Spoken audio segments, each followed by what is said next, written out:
Children are a gift. You may have noticed this in your family that no matter what drama has been going on, no matter what drama is going on, when a baby arrives, everything stops for a moment, doesn't it? A baby comes into the room and everyone swoons, fawns over this miracle. You see, Cheryl and I were so ready for our miracle.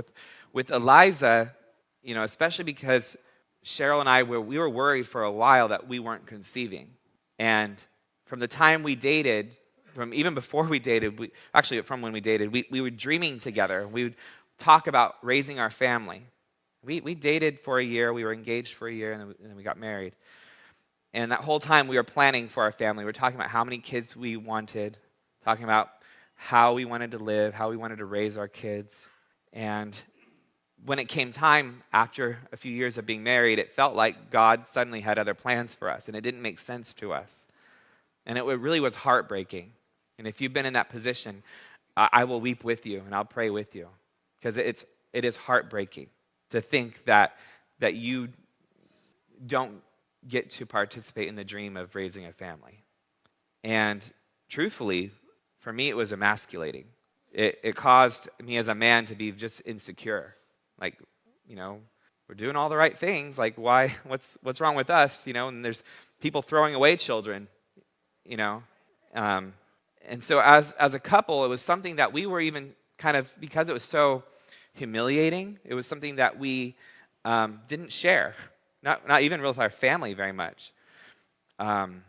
We'd tell jokes, like people say, when you're going to, and of course, when you're married without kids, everyone's asking, well, when are you having kids? And it's like, we figured out some jokes to say to kind of hide our pain, right? But it was hard. It was isolating, and we weren't really telling anyone. And then in 2017, our church, we were having a revival. And it was the first revival we've had since I've been a Christian.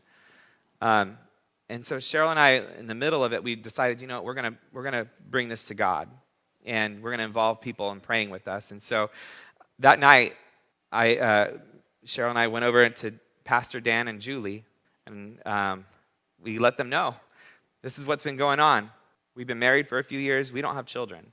And we dream about children. We know God has given us those dreams, and so we don't understand. And so we asked for Dan and Julie to pray with us, and they did. And now our miracle is here. Literally, after that revival, I think that was in March, we found out we were pregnant in May. And Eliza was born the following March. Actually, probably really close to a year after we prayed for her. And so in Eliza's room, we have a verse framed it's in a picture frame in her room, and it says, it's from 1 Samuel chapter 1, verse 27, and it says, for this child I have prayed, and the Lord has granted me the desires of my heart. All this to say, and since then, we had twins just a few months ago.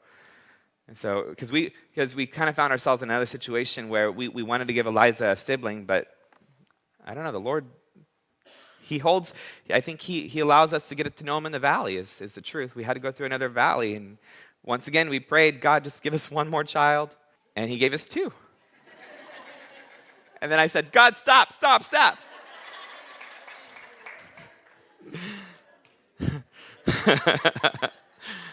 All this to say, don't let anyone convince you that children are a curse. Yes, I'm sleep deprived. Yes, I feel like I'm in over my head. Yes, it's a lot of work. Yes, the money is going quickly. I'm tied down more than ever. I don't have time for things I used to have time for. But my daughter is a gift. My twins are a gift. Children are a blessing from the Lord.